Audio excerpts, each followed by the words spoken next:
Hi guys, welcome back to our channel. In case you're new here, my name is Maren. And I'm Maureen. Right. So in today's episode, we're going to be listening to Black Canadians who are going to be talking to us about the experience with racism and subtle, discrimination. Yeah, they faced that in Canada. And for the longest time, we've only been hearing Black Americans complain about racism. And hence, here in the continent of Africa, most people believe that racism only exists in America.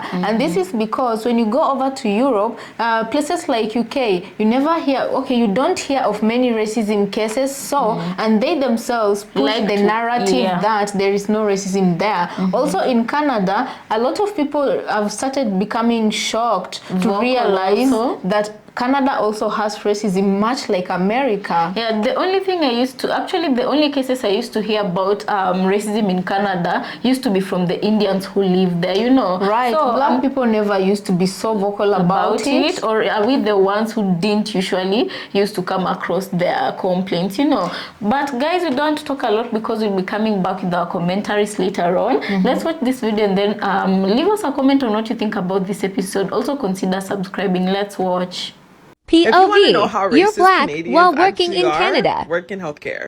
So I work in an appointment-based kind of clinic system, right? So there's only certain times that we can see our clients. And if our clients come in early for the appointment, usually there's an admin assistant or whatever that sits at the front to let our clients in. So my client had actually arrived early for the appointment. So usually there's no admin sitting there. So I was making my way to open the door.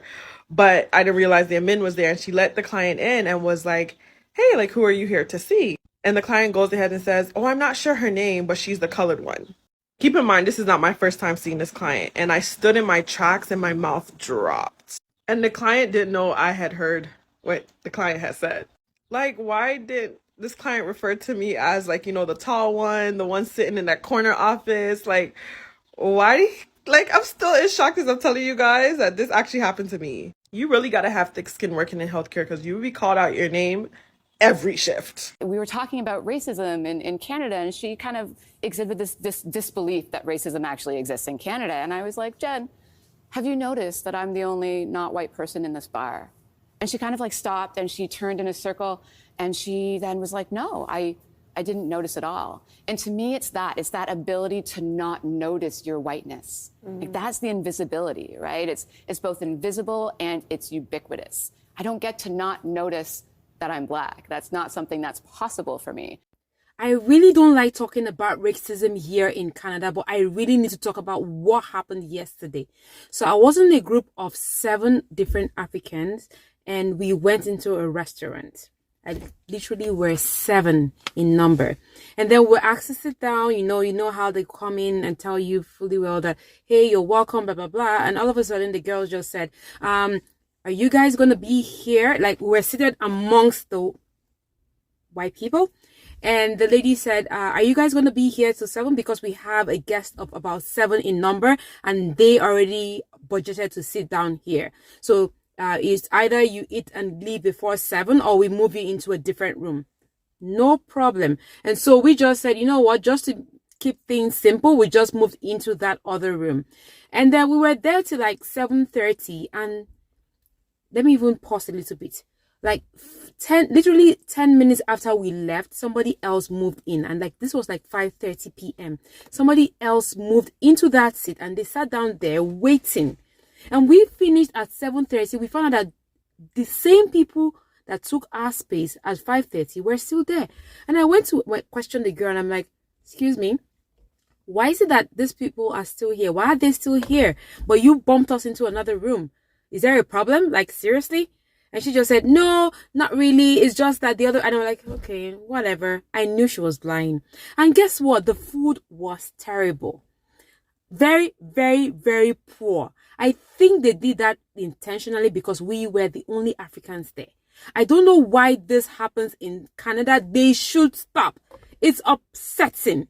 Like, it's crazy. It's annoying. It's irritating. You guys should stop. Like, stop. The color of my skin, of our skin, is the same blood, red. So stop. Deal with the fact that we're Blacks. And you know what? Black don't crack. Excuse me? The name of this place is Malt and Barley in Kitchener, Fisher Hallman. Like, you guys should get your acts together. You guys, I'm going to give you a terrible, terrible review. If you're Black and Canadian, stitch this video and tell me your coping mechanisms for dealing with the covert racism here. Let's not pretend that there's not overt racism. It's there, it's alive and well. But it's the covert stuff that we don't be talking about. For example, I realized recently that I had been experiencing some sort of like survivor's guilt being Canadian and dealing with being gaslit essentially instead of being like overtly abused. I'd always be like, yeah, I'm Black and I deal with racism, but no one's ever spat in my face or called me the hard ER to my face. Online, obviously, online all the time, but never to my face. But I have a couple of friends who are not from here who were very clearly able to explain to me that I was tripping. Like, I had to develop some pretty intense coping mechanisms for dealing with the racism here that I didn't even really acknowledge because it's just second nature at this point. For example, I went to a piercing shop with my friend who is Black and not from Canada. And we went in together, but it was like a white establishment. Like, the moment I walked in, I was like, yeah, this is not a place that I would go to get a tattoo or piercing, you know? But it was emergency, so we had to just find something close. Long story short, my friend, hours after we leave the shop, realized that they had experienced a couple of microaggressions, like some pretty hefty ones that really upset them. And in my mind, I was like, you made the mistake of going back there mentally. And they didn't understand what I meant because they're like, what are you talking about? Like, I was just thinking about the interaction and I was pissed off and I'm hurt. And I realized that they didn't have the same skills and tools that I had to survive here because I've been living here my whole life. And for me, when I walk into a predominantly white establishment like that, my brain switches. It's kind of like code switching, but it's not a switch in the way that I act. It's in the way that I decide to process those interactions afterward. It's like in my mind, I'm like, okay, I'm present in this moment right now, but I am vowing to myself that I am never going to return to this place mentally, because if I go back and I think about this interaction that I'm having with these white people, I'm going to find something that's going to piss me off and I'm going to be upset and there's nothing I'm going to be able to do about it. Like, I used to walk around the world so angry all the time because I'm always having to interact with white people and they're always microaggressing the fuck out of me. So I learned quickly to just not unpack or reflect upon my interactions with white people because I am always going to find at least one fucked up thing that they said that's going to piss me off. And to survive in this Canadian society, that's what I had to do. And that's fucked up. Like, I shouldn't have to repress 85% of my experiences because I'm gonna be pissed off because white people are just racist all the time. So yeah, if you're Canadian and you have some experiences with this, let's talk about it because we don't be talking about it. People really think racism just doesn't exist here because we don't talk about it. Let's talk about racism in Canada. We live in Canada and it's supposed to be better than the US, and so we don't really talk about it that much. I want to share a thing I've been experiencing in the housing market, and I don't know if anyone else can relate. JJ and I are looking to get more space to grow into, hopefully. Here's the issue. For both applications, we were told that we had a really strong chance because our income is in the top 1% for Ontarians, and our credit scores were good. There's no significant debt, just all of the things you would want. The first one we didn't get because we were not the same race as the foreign investor who owns the property, and we were really bummed, but we kind of figured that this was a fluke and not a pattern. Today we learned that a second place that we applied for, we did not get. We were told up until just yesterday that we had the strongest application by the realtor handling the property, and we were feeling really good about it. Now, we don't have a reason, technically, but our realtor thinks that it may be for cultural reasons. Apparently, the owner asked a lot about our cultural backgrounds, and yeah.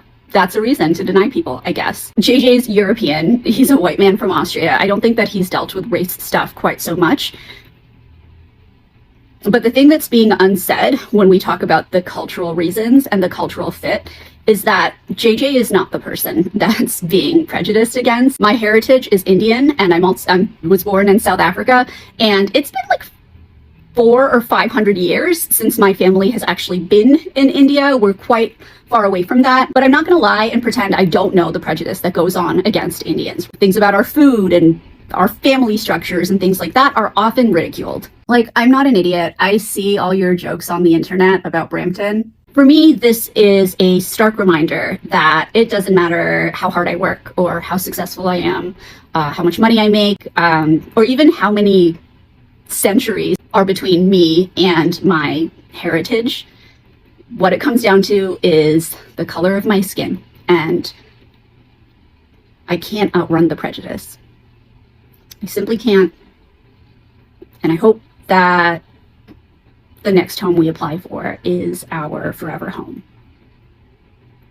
So guys, welcome back. You know, one question I just have to ask our audience, kindly guys, let me know down on the comment section.